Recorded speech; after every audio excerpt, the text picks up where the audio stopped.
Hey, what's up guys? This is Old Painless here again with another third-party review, and today we're looking at Transistor from KFC, which is pretty clearly their interpretation of Blaster. So, really cool looking figure. So this one just came out recently. I ended up ordering from the Chosen Prime, and they shipped it out to me. I got it yesterday, so I've had some time to get my hands on the figure and check it out. Let's take a look though first. I want to see some of the accessories to show those to you. We do get two little cards here. One for their cassette hi-fi with the specs and all that fun stuff right there. It comes in this weird sort of beat up plastic case. And then one for Transistor right there with a nice box art added onto the card right there. Stats, all that fun stuff. Those will never be seen again by me. We do get the instructions, again with a great picture here of Transistor. Looks pretty good. There's the back. Again, same specs. You can pause that, read that bio if you want to.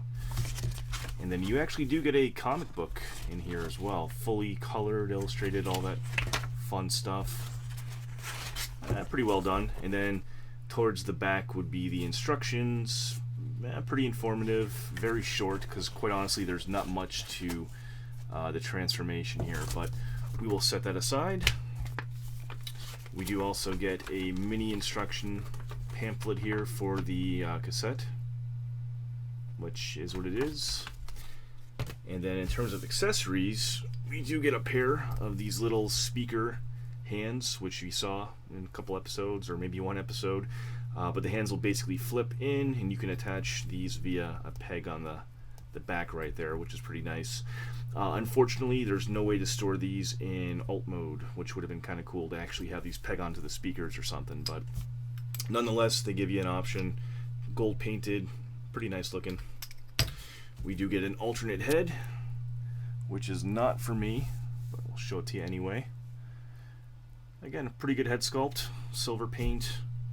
Red plastic, some good yellow painted eyes there as well, some good detail on there.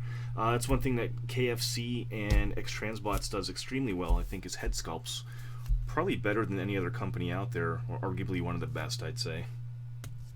You do get a cassette case cover here for your little cassette buddy, if you want to. I will never use this. Speaking of the cassette guy, you do get a pair of guns. Gold painted, single cast. Actually a lot of sculpted detail on there for something so small, but not bad.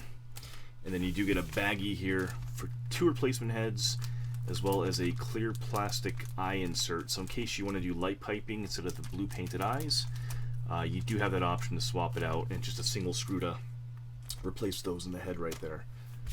And the last thing I want to show you guys before we get to the figure would be the box itself. And again, nice box art there. Looks really nice. A gold plated Transistor name right there, looks pretty solid. Side shot, very animated look, the way that's painted on there. Very cel shaded. Same back artwork we see there. Phase 4, Phase 4A. There we go. All that fun stuff. Choking hazards and whatnot. Velcro front does open up. You get the nice box art insert there, and then you get the standard clamshell on the inside. So if you keep your figure in the box, you can look at it that way. There we go. Let's take a closer look at him here. So, pretty good size, actually scales well with sound wave. We'll do some side-by-side comparisons in a little bit here. Nice red matte all the way around. You know, little accents like yellow paint here and here. Not a lot of paint though overall. It's a little bland on the sides, but we do get the silver buttons there. You know, silver and red apps there. Some nice silver detailing into the thigh right by the knee. I think the front panels are handled quite well. With the paint apps through here, some little details down by the feet themselves, and the inner legs are actually done quite well with silver and gold and red all throughout the interior there, which looks really nice. Feet have some silver accents on the toes. This is one of my issues. The gun just popped right out. We'll talk about that in a little bit. Back cleans up quite nicely. Again, reds, silver, yellow. Some good break up there on the back of the arms, as well as the legs. For as panel forming as this figure is, I think it actually does a great job of cleaning up really cleanly, actually. It's a little redundant, cleaning up cleanly. No, but it does actually fold up quite nicely. You get, solid proportions. Things don't look excessively bulky. I think KFC did a nice job kind of compacting the figure down. And to just go over the articulation quickly, head is on a swivel as well as a hinge. This is a problem for me though. The hinge is really weird. It does look down, but it doesn't like to stay down. So you can see he's kind of doing a little bit of a head bob right there. That annoys me. And this flap you'd think would, plug in better or more tightly, but any kind of just like a regular flick in the head just loosens that up right out, or knocks it right out of the peg itself. So that annoys me a little bit. The ears are on little hinges there, so you can pose those like a sad puppy dog if you want to. I don't know why. Arms do a full rotation, outwards motion, double jointed elbows, although you only get 90 degrees on the arm itself. Hands are standard KFC and X-Transbot fare with the wrist swivel and the fully articulated hands, which some people love, some people hate. I'm kind of indifferent until I lose a digit, and then I'm really annoyed by it. But these actually feel pretty good in hand, no pun intended. Yeah, I like them. The hips are on a soft ratchet. They did include on this version of the figure hip skirts, which actually can fold up, so you get good range of movement for the most part. Some of these flaps kind of get in the way though, so you're not getting a crazy amount of range, but enough I think for posing. Knee bend more than 90 degrees. You do get an upper thigh swivel. The feet are on a hinge here, so you can actually rock that back and forth. You get some outward motion there for an ankle rocker. I do wish the feet had a actual swivel, so you could pivot them independently of the leg, but that's kind of nitpicking, honestly. And the heel spurs here do a decent enough job of giving you some stability for the figure itself. But all in all, not bad. I mean, it's pretty standard masterpiece fare, I'd say. Alright, and before we get into the transformation, let's go ahead and get some comparisons done here quickly. That's the money shot that I think everybody wants to see. And man, they look great together, I think. Sound Blaster or Transistor's maybe half a head taller, but that feels accurate. It feels right to me. I'm not going to lose any sleep over that. I think they share a pretty close aesthetic. The silvers and whatnot match. The paint it's matte, but has just enough gloss to it to kind of complement what the Masterpiece did, or the Hasbro did on the official here. Yeah, I think they look really good together. He's just really missing an Autobot symbol, which I need to add on to that sucker. Next up, we can just show you with another Masterpiece. Here's MP10. Those guys look awesome together. Here is an MP car, so you can see Wheeljack in frame. Looks pretty good. And I have them standing around, so why not just Hound or Gundog with them too. There we go. But yeah, I think he really fits the part. He looks Masterpiece. He really has that clean aesthetic to him. I mean, I think if you put this on a shelf with official products, you'd be hard-pressed to point out that this is a third party. I think it looks excellent, and it's happily will sit on my shelf as my Masterpiece blaster. A couple things I want to point out. I mentioned I wasn't entirely happy with the figure. As good as it looks, I pointed out the head doesn't really like to peg in too well. There are some stress marks on this figure, which are going to be more apparent in the alt mode. And these are stress marks that came out of the box. They're fairly minor. I'm not really concerned about them, but they are visible. So it does bother me a little bit. This grip on the hand, I mean, these are sculpted with the channel in there in the peg on the weapon to fit securely in there.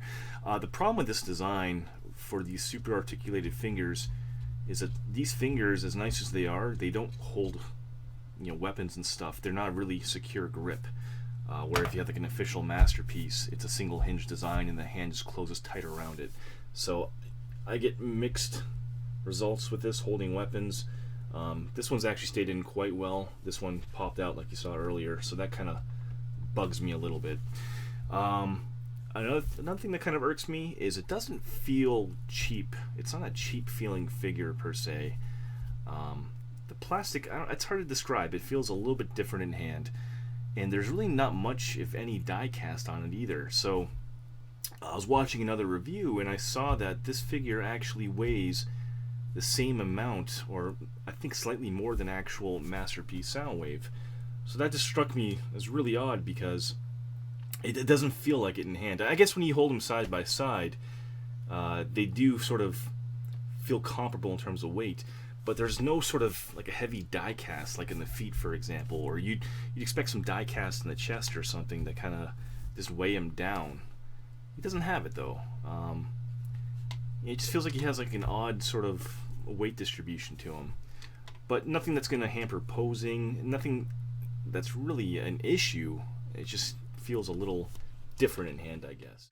The last thing I just want to point out is the hips do have ratchets. The arms don't. And I feel like this would have been a good spot to maybe throw a ratchet in, or maybe an outwards ratchet there as well. Again, you're paying, somewhat premium prices for these figures. This is about $139 US. So it's not cheap.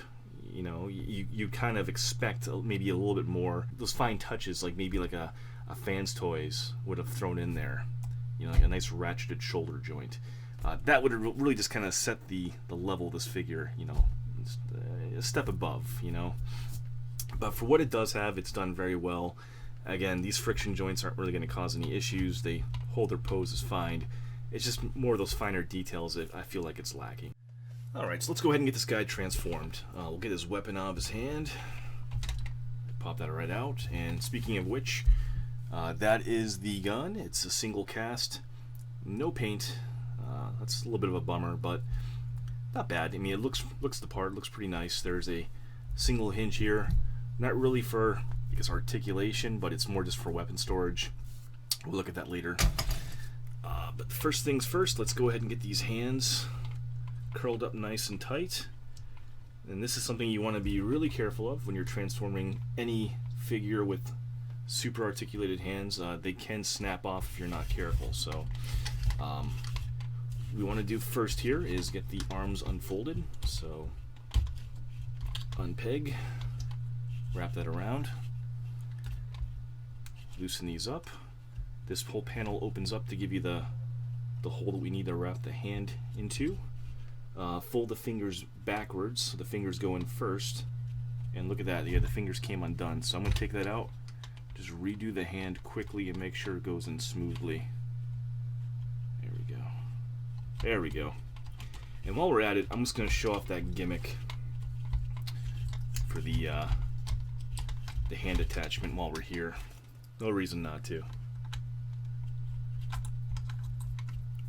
Oh, there we go. So there's your speaker hand. Plugs in, super easy, decent enough. Okay. So we'll go ahead and get this opened back up again. As you can see, you don't really have nails. There we go. Okay. And all we're going to do here is fold this arm up, fold that double hinged elbow joint down. Okay. This piece goes straight down. There is a peg here which goes into the side. That will secure that into place. This piece comes up right there. Alright, so the next step we're going to do here is rotate the waist 180. So you can kind of see I did the other arm. It's sort of building up the frame of the figure for the alt mode. We're going to undo these hinges on the back. I'm going to slide these down just like so. Open up the back cavity, fold the head in, close that up, and we're going to go ahead and slide these elbow joints straight back like that.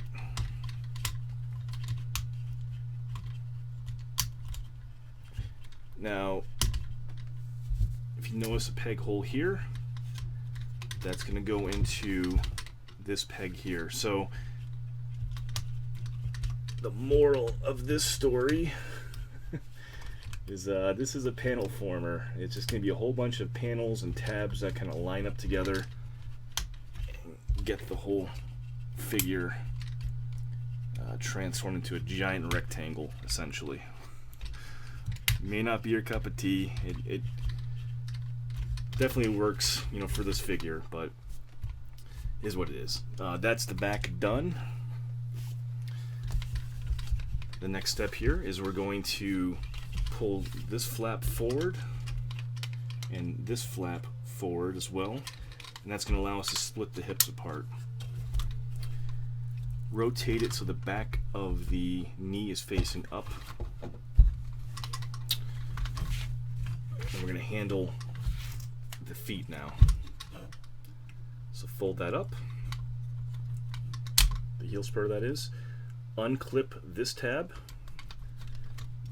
which will release this whole flap assembly, and we're going to rotate that 180 and leave it there for a moment. We're going to then lift this, extend the handle, and then fold this out. Now this is something that concerns me a little bit. It is a piece of plastic, it's not die cast. It's kind of, if you're not careful, you can kind of have to maneuver it around tight clearances, especially like if you're folding this foot up and over like you're supposed to for the transformation. Be careful with it, that's all I'm saying. You know, it's a thin piece of plastic. I don't want to see you break it, that's all. But anyway, we're going to go ahead and fold this portion forward. That'll just clip into place. And with this all straightened out, this will just fold down like so. Alright guys, so almost done here. With everything kind of folded up like this, it's all pretty loose. I find the easiest way to approach this is, you know, make sure things, you know, stay pegged together in the back. Make sure that the front panels here are, you know, pegged in firm, and then pegs the hole, peg the hole. Just secure the front of the leg, and secure the leg into the arm itself, and that kind of gives you a solid foundation to work off of. There is a peg here, which corresponds to a hole there, and then basically a whole bunch of pegs along these panels that kind of secure in along here. These will secure in to the back there, which I showed you before. So we're going to go ahead and just get all these panels sorted out and plugged in. It's really not a tough transformation, just a lot of sort of fiddling. Alright, so he is pretty much all pegged together. The last step is just attaching the handle. There's a peg there, slides into that other section there. Everything feels nice and tight. There we go. Oh, this all came undone. Go figure. There we go. Those just kind of push down into place. The last step, which is probably my favorite part of the transformation, is rotate these. Nice, satisfying click. Very springy, very nice. But that is Transistor in his alt mode. And I gotta say, it really fits the part. I mean, that is spot on blaster right there. I'll get Soundwave out here in a moment so we can kind of check them out side by side. I mean, this really is everything I'd want from a masterpiece blaster. This looks the part, it looks excellent. It is very panel formy, obviously, but in doing so they create that illusion of the leg from the G1 toy, you know, with the pelvis and stuff right there. it looks really good. I mean, this is exactly what I want out of a Masterpiece blaster. Little unsightly on the bottom there. I mean, Soundwave was maybe a little bit cleaner in that regard, but yeah, is what it is. Sides look nice. You get a lot of details like headphone jacks and plug options there. Some sculpted switches and stuff there too. Looks pretty good. Some fake volume knobs and stuff like that. Fake power button. And then there's your back right there. Fairly clean. Looks pretty good. I think from sides and front look excellent. The back is decent. Top is okay because you kind of have these gaps on the top shoulders there for the joint. Looks a little gappy, but the back is okay. You do have silver buttons on this version, which is nice, and this is spring-loaded button here. We'll open up the cassette door right there, and then there is our little cassette buddy, Hi-Fi. We can look at him in a moment. This is also spring-loaded with this switch here, just like Masterpiece Soundwave. So, oops, you can launch that sucker forward. There we go. And it seems a little bit off track when it gets to the front, and that's actually one of the complaints I also have about the figure. You can see it kind of creeping forward a little bit, how it's angled right there. What's annoying is if you don't want the cassette jiggling around inside the door, you need to have the backing pushed all the way forward, but doing that, the door doesn't close 100% all the way, so you kind of get this little gap along the door right there. That's disappointing to me. So what I end up doing is I push it back one notch, but then I get the little rattle inside there. So minor complaint, but it's something to maybe just be aware of is all. Now for weapon storage, I'll show you one of the guns.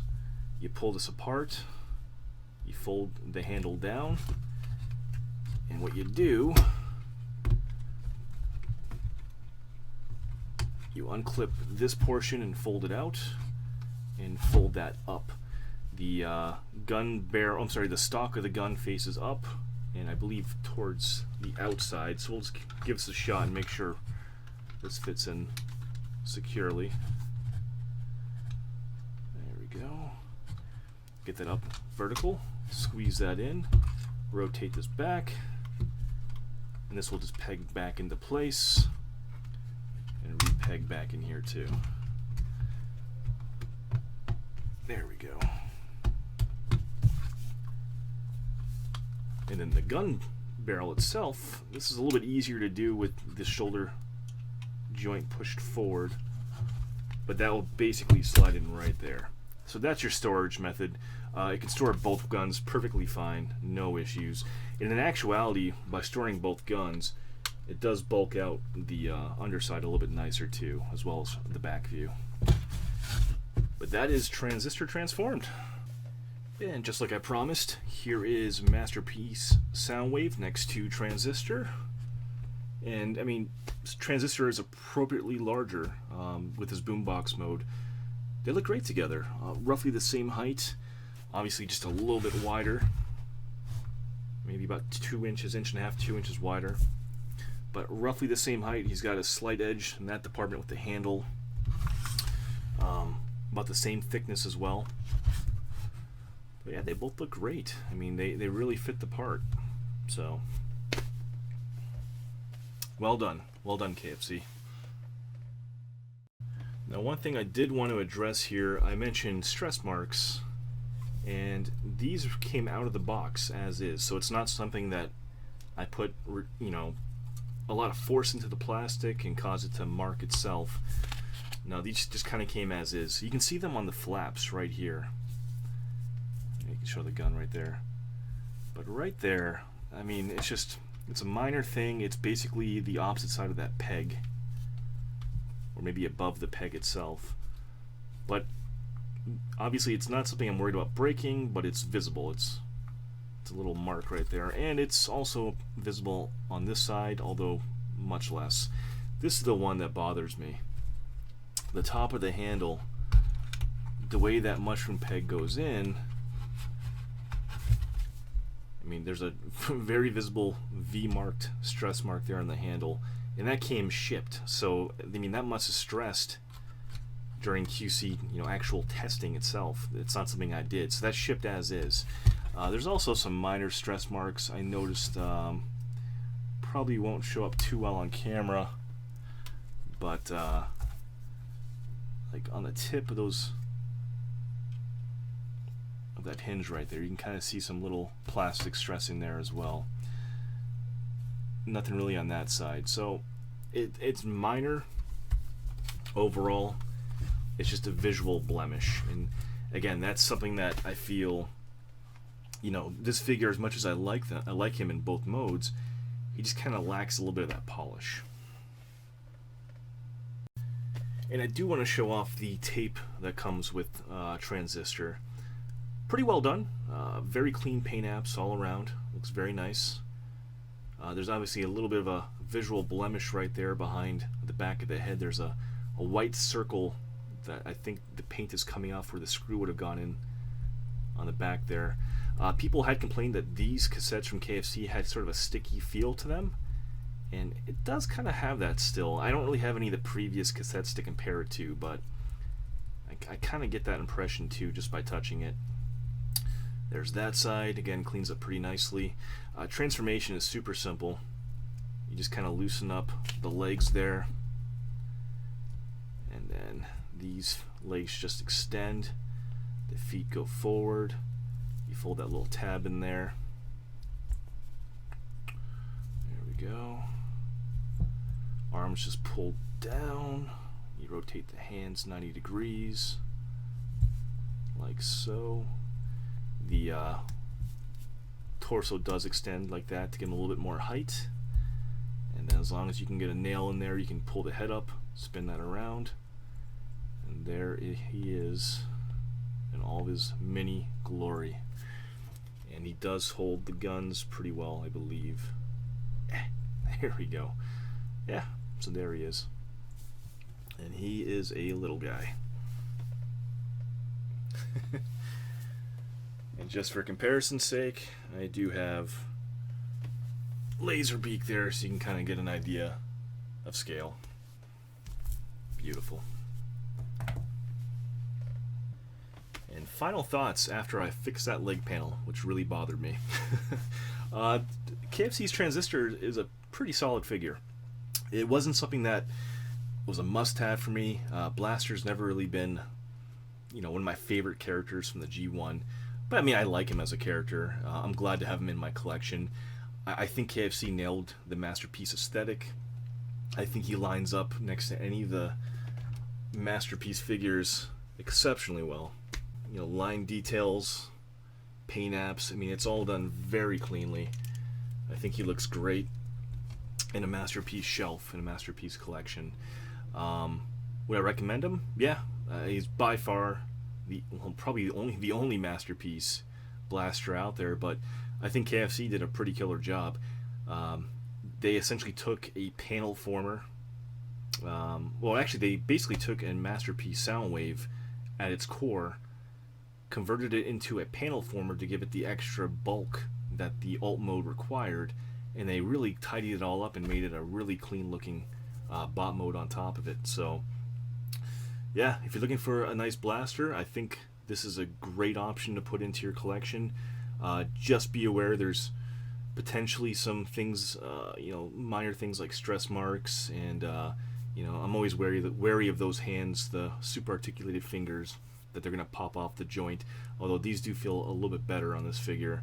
But all in all, I think this is a stellar figure. I think it's well worth your time and worth putting into your collection. Yeah, give it a shot, and thanks for tuning in.